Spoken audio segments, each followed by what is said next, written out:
शुक्लां ब्रह्मविचारसारपरमामाद्यां जगद्व्यापिनीं वीणापुस्तकधारिणीमभयदां जाड्यान्धकारापहां हस्ते स्फाटिकमालिकां विदधतीं पद्मासने संस्थितां वन्दे तां परमेश्वरीं भगवतीं बुद्धिप्रदां शारदां శ్రీ మహాగణాధిపతయే నమః శ్రీ మహాసరస్వత్యై నమః శ్రీ గురుభ్యో నమః 2026వ సంవత్సరం ఏప్రిల్ మాసంలో గ్రహస్థితి ఎలా ఉంది అనే విషయాన్ని మనం చూసినట్టయితే ఈ ఏప్రిల్ మాసంలో సూర్యుడు 11వ తారీఖు వరకు మీనరాశిలో సంచరిస్తున్నాడు. తదనంతరం మేషరాశిలోకి ప్రవేశిస్తున్నాడు.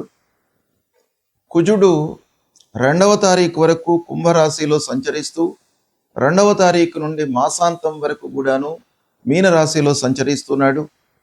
ఇక బుధుడు 11వ తారీఖు వరకు కుంభరాశిలో సంచరిస్తూ 10వ తారీఖు తర్వాత మీనంలోకి ప్రవేశిస్తున్నాడు.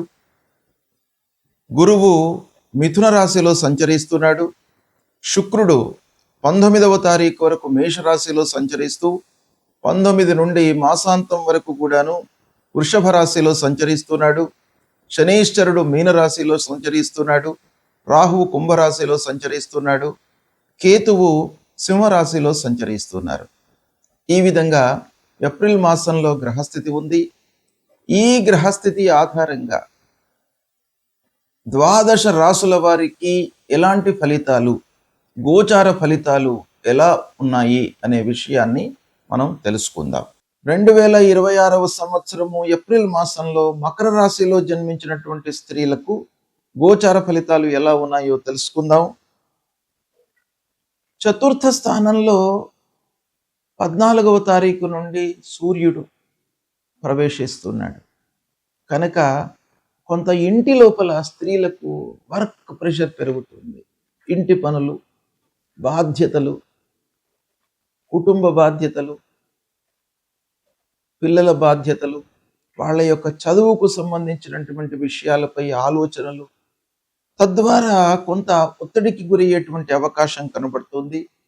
కుటుంబంలో కొన్ని సమస్యల మూలకంగా మీరు ఆలోచనలను, అనవసరమైనటువంటి ఆలోచనలను ఎక్కువగా పెంచుకునేటువంటి అవకాశము, తద్వారా ఆరోగ్యంపై కొంత మీకు నెగిటివ్ ఎఫెక్ట్ కనబడుతుంది. కాబట్టి కొన్ని జాగ్రత్తలు తీసుకోండి. భర్తతో చిన్నపాటి విభేదాలు ఉన్నాయి. అయితే ఓవరాల్గా శుక్రుడి యొక్క అనుకూలత ఉంది, శని యొక్క అనుకూలత ఉంది. కాబట్టి మీ మాటనే నెగ్గుతుంది.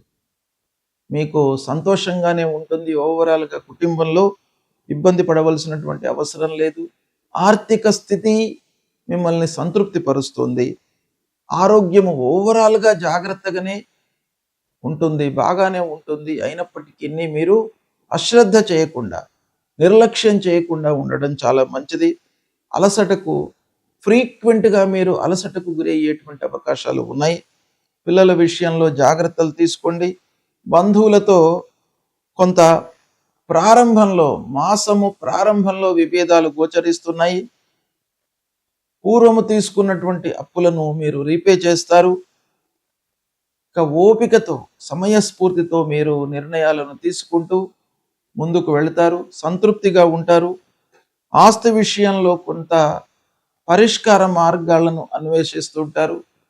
పూర్వీకుల నుండి మీకు రావాల్సినటువంటి డబ్బు మీకు చేతికి అందుతుంది.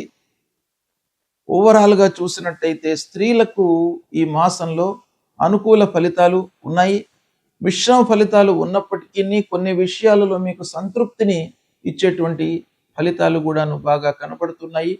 గ్రహస్థితి ప్రతికూలంగా ఉన్నప్పుడు మనము చేయవలసినటువంటి కర్తవ్యాలు ప్రముఖంగా శాస్త్రంలో చెప్పబడి ఉన్నాయి. వాటిని మనము పాటించినట్టయితే ఆ గ్రహాల యొక్క అనుకూలత, అనుగ్రహము లభిస్తుంది. మరి ఏం చేయాలి మనము అని అంటే, ముఖ్యంగా ఆరోగ్యపరమైనటువంటి విషయాలపై సూర్యుడి యొక్క సంచారం ప్రభావాన్ని చూపిస్తుంది. కనుక ఆరోగ్యము కొంత ఇబ్బందికరంగా ఉన్నప్పుడు, అనవసరమైనటువంటి ఆలోచనలతో మనము సతమతమవుతున్నప్పుడు సూర్యనారాయణుణ్ణి మనము పూజించడము చాలా ముఖ్యం. అంటే సూర్యుడు నమస్కార ప్రియుడు. కనుక మనం చేయవలసింది ఏంటంటే ప్రతినిత్యం కూడాను ఉదయాన్నే స్నానం చేసి కొద్దిగా ఎండలోకి వచ్చి సూర్యుడికి 12 వారము అనంటే 12 సార్లు మీరు సూర్యుడికి నమస్కారం చేసుకోండి. సూర్యుడికి నమస్కారం చేస్తూ భూమికి కూడాను నమస్కారం చేయండి. తద్వారా సూర్యనారాయణుడి యొక్క అనుగ్రహము లభిస్తుంది. అప్పుడు మీకు ఆరోగ్య సమస్యలు లేకుండా చూస్తాడు, మిమ్మల్ని కాపాడుతాడు. ఆదిత్య హృదయము పారాయణం చేసుకోండి. ఆదిత్య హృదయం మూలకంగా మీకు శారీరక ఇబ్బందులు లేకుండా మిమ్మల్ని ఆ సూర్యుడు కాపాడుతాడు. మూలమంత్రాన్ని జపించండి. జపా కుసుమ సంకాశం కాశ్యపేయం మహద్యుతిం తమోరిం సర్వపాపఘ్నం ప్రణతోస్మి దివాకరం అనేటువంటి మూలమంత్రాన్ని ప్రతినిత్యం కూడాను చదువుకోండి. ఇక అంగారకుడు కుజుడు కూడాను ప్రధానమైనటువంటి గ్రహము. తొందరగా మనను రియాక్ట్ చేసేటువంటి గ్రహం. అనవసరమైనటువంటి విషయాల లోపల కూడాను మనను ఇన్వాల్వ్ చేసి ఆ పనులలో మనను నిమగ్నమయ్యి అనవసరమైనటువంటి ఇబ్బందులను మనకు కలిగించేటువంటి గ్రహము కుజుడు. ప్రతికూలంగా ఉన్నప్పుడు మీరు సుబ్రహ్మణ్య స్వామి దేవాలయానికి వెళ్ళడము, సుబ్రహ్మణ్యాష్టకము చదువుకోవడము. ఇక కుజుడికి సంబంధించినటువంటి మూల మంత్రం ధరణీ గర్భ సంభూతం విద్యుత్కాంచన సన్నిభం కుమారం శక్తిహస్తంచ మంగళం ప్రణమామ్యహం అనేటువంటి ఈ మంత్రాన్ని ప్రతినిత్యం కూడాను చదువుకోండి. అంగారకుడు మీకు అనుగ్రహించి అనుకూలమైనటువంటి ఫలితాలను ఇస్తాడు. ఇక బుధుడు వ్యాపారము, మన బుద్ధి, ఆలోచన, సరి అయినటువంటి నిర్ణయాలు తీసుకోవడం పైన బుధుడి యొక్క అనుకూలత చాలా అవసరం. కనుక ఆ బుధుడిని అనుగ్రహము కొరకై విష్ణుమూర్తిని స్మరించండి. విష్ణు సహస్రనామ పారాయణం చేసుకోండి ప్రతినిత్యం కూడాను. ఇకపోతే గురువు ప్రధానమైనటువంటి గ్రహము. గురు ప్రతికూలంగా ఉన్నప్పుడు సద్గురువులను సందర్శించుకోండి. దక్షిణామూర్తి స్తోత్ర పారాయణాన్ని చేయండి. దత్తాత్రేయ స్వామి దేవాలయానికి వెళ్ళండి. దేవానాంచ ఋషీణాంచ గురుం కాంచన సన్నిభం వందనీయం త్రిలోకానాం తం నమామి బృహస్పతిం అనేటువంటి మూల మంత్రాన్ని ప్రతినిత్యం కూడాను చదువుకోండి. ఆ గురువు యొక్క అనుగ్రహము మీకు లభిస్తుంది. అదేవిధంగా శుక్రుడు మనకు అన్ని విధాలుగా సంతోషాన్ని కలిగించేటువంటి గ్రహం. కాబట్టి ఆ శుక్రుడి యొక్క అనుగ్రహం కొరకు మీరు ఏం చేయాలి? మహాలక్ష్మి అష్టకాన్ని ప్రతినిత్యం కూడాను చదువుకోండి. తద్వారా శుక్రుడి యొక్క అనుగ్రహం లభిస్తుంది. శని ప్రతికూలంగా ఉన్నప్పుడు హనుమాన్ చాలీసా పారాయణం చేసుకోండి. ఆంజనేయ స్వామి దేవాలయానికి వెళ్ళండి. నీలాంజన సమాభాసం రవిపుత్రం యమాగ్రజం ఛాయా మార్తాండ సంభూతం తం నమామి శనైశ్చరం అనేటువంటి మూలమంత్రాన్ని చదువుకోండి.